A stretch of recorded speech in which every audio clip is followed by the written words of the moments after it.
से बोलिए शंकर भगवान की जय, माता पार्वती की जय। हरतालिका व्रत कथा आज मैं आप लोगों को सुना रही हूँ, कृपया ध्यान से सुनिएगा।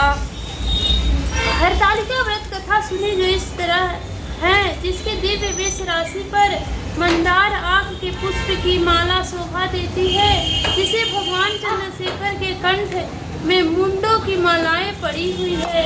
जो माता पार्वती दिव्य वस्त्रों से भगवान शंकर दिगंबर वेश धारण किए हैं, उन दोनों भगवती तथा शंकर को नमस्कार करता हूँ। कैलाश पर्वत के शिखर पर माता पार्वती ने महादेव से पूछा, हे महेश्वर, अब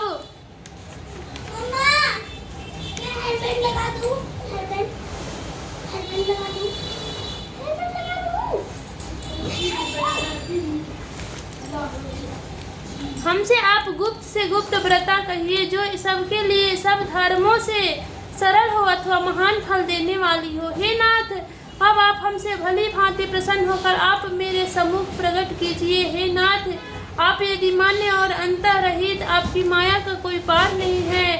अब हम आपको किस प्रकार से प्राप्त करें और कौन कौन से दान पूरे फल से आप हमें वर के रूप में मिले। तब महादेव जी बोले, हे देवी सुनो, मैं उस व्रत को कहता हूँ जो परम गुप्त है, मेरा सर्वस्व है। जैसे तारा गणों में, चंद्रमा ग्रहों में, सूर्य वर्णों में, ब्राह्मण और देवताओं में, गंगा पुराणों में, महाभारत वेदों में, साम इंद्रियों में मन श्रेष्ठ है, वैसे पुराण वेद में इसका वर्णन आया है, जिसके प्रभाव से तुमको मेरा आसन प्राप्त हुआ। हे प्रिय, यही मैं तुमसे वर्णन करता हूँ। अब सुनो, भादो मास के शुक्ल पक्ष को हस्त नक्षत्र तृतीया तीज के दिन को इस व्रत का अनुष्ठान करने से सब पापों का नाश हो जाता है। हे देवी सुनो, तुमने पहले हिमालय पर्वत पर इस व्रत को किया था, जो मैं सुनाता हूँ।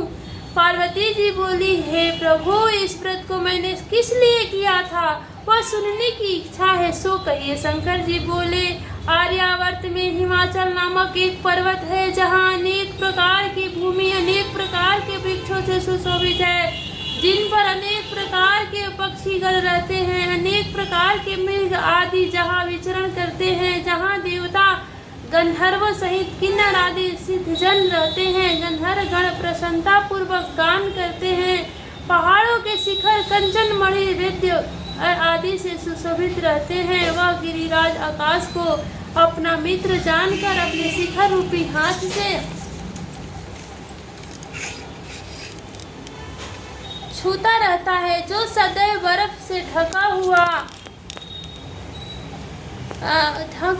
गंगा जी की कलकल ध्वनि से शब्द में मान रखते हैं। हे गिरिजे, तुमने बाल्यकाल में इस स्थान पर तप किया था, 12 साल नीचे को मुख करके धूम्रपान किया, तब फिर 64 वर्ष तुमने बेल के पत्ते भोजन करके ही तप किया। माघ के महीने में जल में रहकर तथा वैशाख में अग्नि में प्रवेश करके तप किया। सावन के महीने में 12 खुले में निवास कर अन्न जल त्याग तप करती रही। तुम्हारे कष्ट को देख तुम्हारे पिता को चिंता हुई। वे चिंतातुर होकर सोचने लगे कि मैं इस कन्या को किसके साथ वर्णन करूं। तब इस अवसर पर देव योग से ब्रह्मा जी के पुत्र देवर्षि नारद जी वहां आए। देवर्षि नारद जी, तुम हो शैलपुत्री को देखा, जो तो तुम्हारे पिता हिमाचल ने देवर्षि को अद्य पद्म आसन देकर सम्मानित सहित बिठाया और कहा, हे मुनिवर, आज आपने यहाँ तक आने का कैसे कष्ट किया। आज मेरा अहोभाग्य है कि आपका सुभागमन यहाँ पर हुआ, कहिए क्या आज्ञा है। तब नारद जी बोले, हे गिरिराज, मैं विष्णु का भेजा हुआ आया हूँ, तुम मेरी बात सुनो। आप अपनी लड़की को उत्तम वरदान करें। ब्रह्मा इंद्र शिव आदि देवताओं में विष्णु के समान कोई नहीं, इसलिए तुम मेरे सम्मत से आप अपनी पुत्री का दान विष्णु भगवान को दे। हिमाचल बोले, यदि भगवान वासुदेव स्वयं ही पुत्री को ग्रहण करना चाहते हैं, तो इस कार्य के लिए ही आपका आगमन हुआ है, तो यह मेरे गौरव की बात है। मैं अवश्य उनको ही दूंगा। हिमाचल की कथा सुनते ही देवर्षि नारद जी आकाश में अंतर ध्यान हो गए और शंख चक्र गदा पद्म एवं पीताम्बर धारी विष्णु के पास जा पहुँचे। नारद जी ने हाथ जोड़कर ही विष्णु भगवान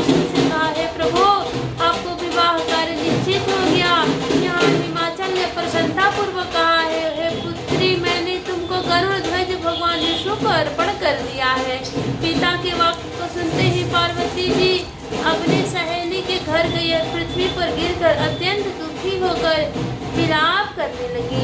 उनको विलाप करते हुए देखकर सखी बोली, हे देवी, तुम किस कारण से दुख पाती हो, मुझे बताओ, मैं अवश्य तुम्हारा इच्छा पूर्ण करूंगी।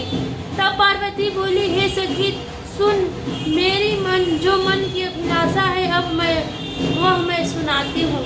मैं महादेव जी को वरण करना चाहती हूँ, इसमें संदेह नहीं। मेरे इस कार्य को पिताजी ने बिगाड़ना चाहा है, इसलिए मैं अपने शरीर का त्याग करूंगी। तब पार्वती के इन वचनों को सुनकर सखी ने कहा, हे देवी, जिस वन को पिताजी ने देखा न हो, तुम वहाँ चली जाओ। तब हे देवी पार्वती जी, तुम उस अपनी सखी का यह वचन सुनकर ऐसे वन को चली गई।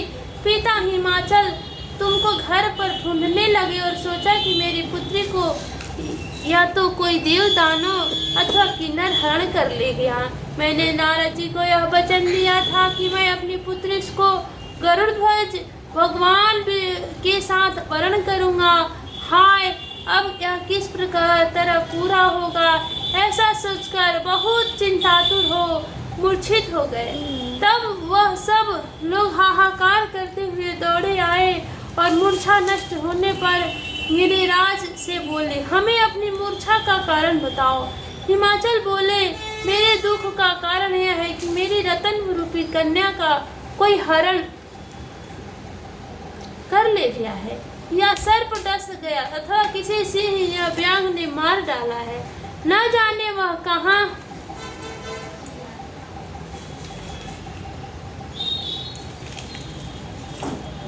चली गई या उसे किसी राक्षस ने मार डाला है। इस प्रकार कर गिरिराज दुखी होकर इस तरह कांपने लगे जैसे शीघ्र वायु चलने पर कोई वृक्ष कांपता है। तत्पश्चात पार्वती जी तुमको गिरिराज सखियों सहित घने जंगल में ढूंढने निकले।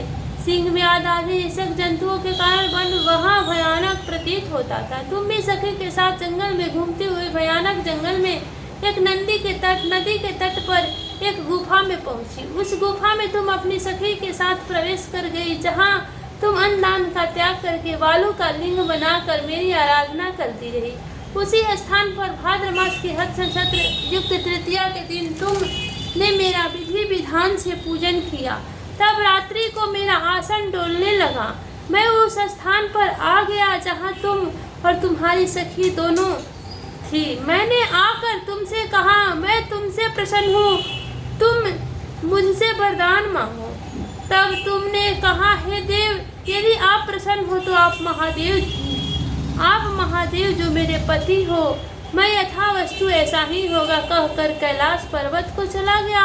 तुमने प्रभात होते ही उस बालू की प्रतिमा को नदी में विसर्जित कर दिया। हे सुबह तुमने वहां अपनी सखी सहित व्रत का पालन किया। इतने में हिमवान भी तुम्हें ढूंढते हुए उसी वन में आ पहुंचे। वह चारों ओर तुम्हें न देखकर मूर्छित होकर जमीन पर गिर पड़े।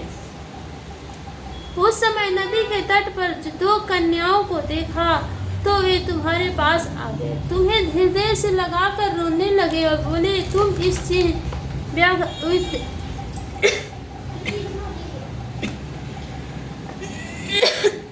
घने जंगल में क्यों चली आई?